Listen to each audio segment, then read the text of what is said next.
আমরা এই মুহূর্তে শিয়ালদার টেন্টে বসে আছি।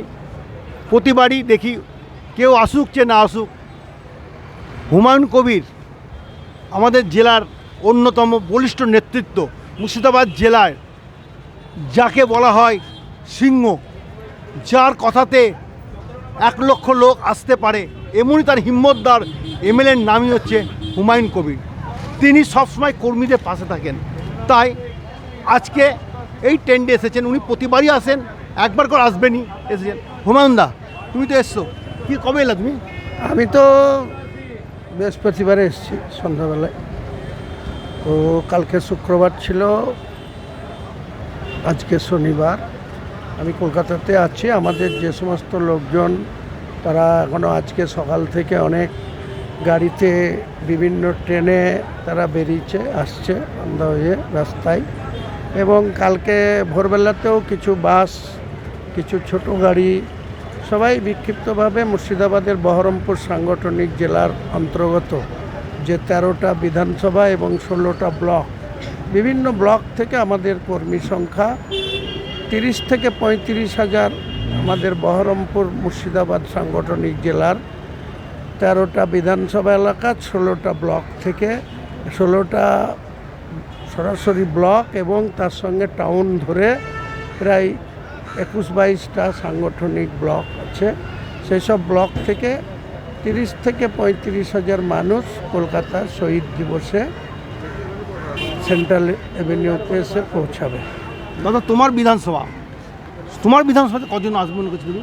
আমার বিধানসভা থেকে কম বেশি যতই কম আসুক 2 থেকে 3 হাজার মানুষ ভরতপুর বিধানসভা থেকে এখানে পৌঁছাবে।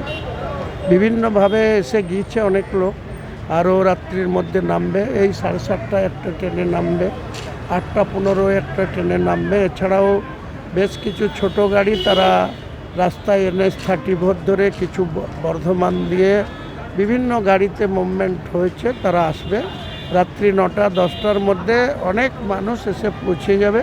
এবং কাল ভোরবেলায় বহরমপুর, সাটুই, চড়িগাছা, বাসাবাড়ি, জীবন্তী এবং রাজধরপাড়া, ভাকড়ি, বিভিন্ন এলাকা থেকে, ডোমকল, এই সমস্ত এলাকা থেকে বাসে করে লোক ভোরবেলায় ছাড়বে এবং তারা 10টার মধ্যে কলকাতায় এসে পৌঁছাবে। দাদা, এবছর কিছু হোক যে না হোক, গোটা রাজ্যকেও তাকিয়ে আছে বহরমপুরের দিকে, বহরমপুর লোকসভার দিকে। কারণ বহরমপুর লোকসভায় যাকে বলা হতো রবিনহুড, যিনি 5বারের সাংসদ, তিনি হেরেছেন। তার অন্যতম একজন কারিগর কিন্তু তুমি, কারণ তোমারও একটা অবদান ছিল। যেমন অপূর্ব সরকার, তিনি যিনি জল দাবিদার, তুমিও তাই। কারণ তোমারও একটা যে জল দাবিদার, এই যে ইউসুফ পাঠান জেতার জন্য, অধীর চৌধুরীর ভিত পতন করবার জন্য। এই নিয়ে তুমি কি বলবো? দেখো, কেউই অপরাজয়ের নয়, কেউই পরাজয়, যারা খেলতে নামে তাদেরও জয় পরাজয় মেনে নিতে হয়। অধীর রঞ্জন চৌধুরী মুর্শিদাবাদের বহরমপুর লোকসভা থেকে 99 সাল থেকে লাস্ট 2019 সাল পরপর 5 বার মানুষ তাকে ভোট দিয়ে নির্বাচিত করেছিল, সাংসদ করেছিল। প্রথম দিকে 99 থেকে 2014 অবধি 3টে টার্ম সে মোটামুটি মানুষের সঙ্গে জনসংযোগ রেখে কম বেশি উন্নয়নের সঙ্গে যুক্ত থেকে চলত। তারপরে 2014 পর 14 থেকে 19 এবং 19 থেকে 24, 10 বছর বেশি বেশি করে নরেন্দ্র মোদীর ঘনিষ্ঠ হয়ে গিয়ে দিল্লিতে বেশি সময় দিত এবং বিজেপি সঙ্গে একবারে ঘরোয়াভাবে আঁতাত রেখে, সম্পর্ক রেখে বহরমপুর লোকসভার মানুষকে প্রায় ভুলতে বসেছিল। মাঝে মাঝে উৎসবে, ওকেশনে, পুজোতে, কোনো একটা অনুষ্ঠানে আসতো, কিন্তু একটা সাংসদ যে তার নিজের সংসদীয় এলাকায় যে ধরনের সময় দেওয়া দরকার বা মানুষের সব কিছুতে সময় দিয়ে তাদের পাশে থাকার দরকার, সেটা 2019 সালে যখন কোভিড-19 মানুষ আক্রান্ত, তখন সে নিজে বাঁচতে দিল্লিতেই বসেছিল, বহরমপুর মুখো হয়নি। তাই মানুষ এবার তার কাছ থেকে মুখ ফেরিয়ে নিয়েছে।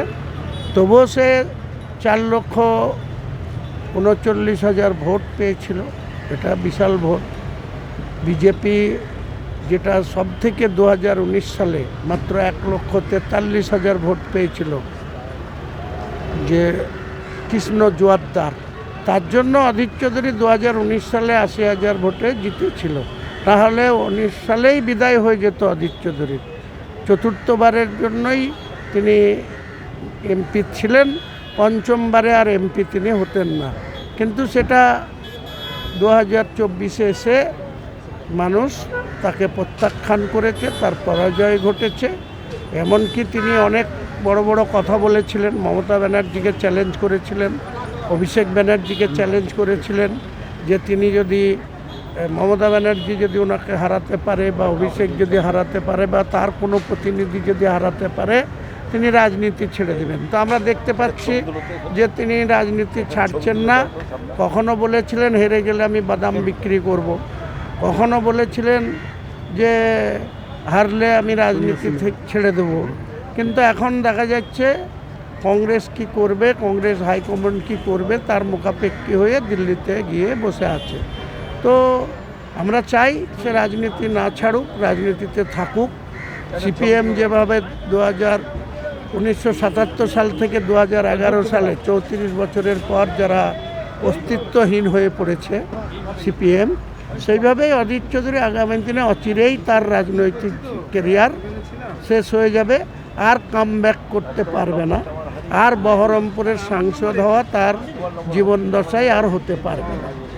দাদা আর একটা ছোট্ট প্রশ্ন, দাদা হুমায়ুন কবিরের সময় বহরমপুর তথা মুর্শিদাবাদে একটা নাম জড়িত আছে, যেখানে হুমায়ুন কবির সেখানেই লোক, যেখানে হুমায়ুন কবির সে হুমায়ুন কবির নির্দলেই দাঁড়াক, সে হুমায়ুন কবির অন্য কোনো দলেই দাঁড়াক, কি হুমায়ুন কবির শাসক দলেই দাঁড়াক, হুমায়ুন কবির একসে বরকত এক নেতা, এত লোক, এর নেপথ্যের কারণটা কি? দেখুন, মুর্শিদাবাদের মানুষ গণতন্ত্রপ্রিয় মানুষ, মুর্শিদাবাদের মানুষ রাজনৈতিক সচেতন মানুষ।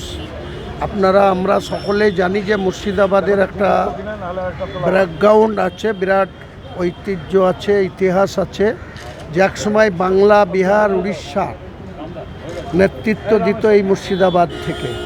বাংলার শেষ নবাব সিরাজউদ্দৌলা, তার আগে বাংলা, বিহার, উড়িষ্যার রাজধানী ছিল বাংলাদেশের ঢাকা শহরে। পরে দ্বিতীয় রাজধানী হয় মুর্শিদাবাদের লালবাগে, তারপরে তার ব্রাঞ্চ হয় পাটনাতে। সেই সময় বাংলাদেশের কোনো অস্তিত্ব ছিল না। এই যে বাংলা, বিহার, আজকে বিহার ভেঙে ঝাড়খণ্ড এবং উড়িষ্যা, সমস্ত এত বড় এলাকা, সেই এলাকার রাজনৈতিক মূল পরিচালনা হতো বাংলার মুর্শিদাবাদের লালবাগ থেকে। সেই মুর্শিদাবাদের মানুষ আমরা রাজনীতিটা বুঝি এবং মানুষের পালস বুঝি, মানুষ কি চায়, মানুষ কি ধরনের সুবিধা পেতে চায়, মানুষ কি ধরনের শেল্টার পেতে চায়, মানুষ যেন কারো রক্তচক্ষু হজম করতে না হয়, মানুষ যেন তাদের অগাধ স্বাধীনতা নিয়ে যার যা ইচ্ছা সে তা খাবে, যার যা রং পছন্দ সে পড়বে, যার যা মতো করে গণতান্ত্রিকভাবে নিজেদের মধ্যে সম্প্রীতি বজায় রেখে বসবাস করবে, সেই জায়গাটাতে আমরা গুরুত্ব দিই। একদম গ্রাসরুট থেকে আঞ্চলিক লেভেল, ব্লক লেভেল, জেলা লেভেল, 3 টায়ার পঞ্চায়েতের এবং অ্যাসেম্বলি, আবার পার্লামেন্ট, এই যে 5 স্টার গণতন্ত্রের যে সিস্টেম জনপ্রতিনিধির, 5 স্টারের মানুষের সঙ্গেই আমাদের যোগসাজশ আছে বা যোগাযোগ আছে, বা আমাদের তাদের সঙ্গে নিবিড় সম্পর্ক রেখে আমরা চলি। তাই আমরা যখনই কোনো ডাক দিই বা কোনো আন্দোলন করতে নামি বা মানুষকে বোঝাবার চেষ্টা করি, মানুষকে ডাক দেওয়ার চেষ্টা করি, মানুষ কিন্তু আমাদেরকে সঙ্গ দেয়। এটা আমাদের ভালো লাগে, আমাদের গর্ব হয়, আমরা মানুষকে সঙ্গে পাই, মানুষকে তাই আমরা উন্নিশ করি, মানুষকে নমস্কার করি, প্রণাম করি, সালাম করি, আদাব করি। মানুষই আমাদের এই জনপ্রতিনিধি হতে, তাদের যে ভোট, সেই মূল্যবান ভোট আমাদের বারবার দিয়ে জনপ্রতিনিধি করার সুযোগ করে দিয়েছে। কাজেই মানুষের কাছে আমরা দায়বদ্ধ। মুর্শিদাবাদের রাজনৈতিক সচেতন মানুষকে আমরা সবসময় সম্মান করি, মানুষও আমাদেরকে তাই সম্মান দেয় বা নেতৃত্ব হিসাবে মানে। তাই মুর্শিদাবাদের মানুষকে, সর্বস্তরের মানুষকে সম্প্রীতি বজায় রেখে চলবার জন্য আমরা বারবার প্রচেষ্টা করেছি। আগামী দিন যত দিন বাঁচব আমরা তৃণমূল কংগ্রেস জিন্দাবাদ, মমতা ব্যানার্জি জিন্দাবাদ, অভিষেক ব্যানার্জি জিন্দাবাদ, মুর্শিদাবাদের আম জনতা জিন্দাবাদ। আমরা এতক্ষণ মুর্শিদাবাদ জেলার অন্যতম রাজনীতির প্রাণপুরুষ হুমায়ুন কবিরের সঙ্গে ছিলাম। হুমায়ুন কবির যে কথাটা বলল, হুমায়ুন কবির যেখানে, জনগণ সেখানে। আজকে হুমায়ুন কবির আমাদের এই শিয়ালদার টেন্ডে এসে এই কথাগুলো বললো জেলা বার্তাকে। জেলা বার্তার রিপোর্ট মানিক ভট্টাচার্য, কলকাতা থেকে।